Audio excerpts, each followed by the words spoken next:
Hi అండి, పిల్లలు ఎంతో ఇష్టంగా తినే కటోరీ చాట్ ఎలాగో చూసేయండి. ఆనియన్, టమాటో, కీరా, కొత్తిమీర అన్నీ సన్నగా తరిగి పెట్టుకోండి. అలాగే ఫ్రై చేసుకున్న పానీపూరి అండి.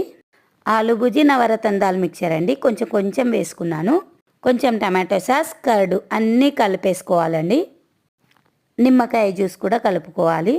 పానీపూరిని మధ్యలోకి కట్ చేసి కటోరాలా చేసుకోవాలి. అలాగే ఎల్లో పాపర్ని కూడా హాఫ్కి కట్ చేసి పెట్టుకొని అందులో ఈ చాట్ని స్టఫింగ్ చేయాలి. ఇలాగే ఇందులోనే అవి వేసుకొని తినొచ్చు కదా అనుకోవచ్చు, కానీ కటోరా చాట్ అంటున్నాం కాబట్టి కటోరాలాగే తినాలి. పిల్లలు కూడా కలర్ఫుల్ ఉంటేనే తింటారు ఏదైనా. కటోరాలో మొత్తం చాట్ని ఫిల్ చేసేసి పైనుంచి కొంచెం టమాటా సాస్ వేసుకోవడమే. అంతే, tasty tasty katora chaat ready. మరి నా వీడియో నచ్చిందా అండి? నచ్చితే మాత్రం ఖచ్చితంగా లైక్ అండ్ సబ్స్క్రైబ్ చేసుకోండి. Thank you for watching.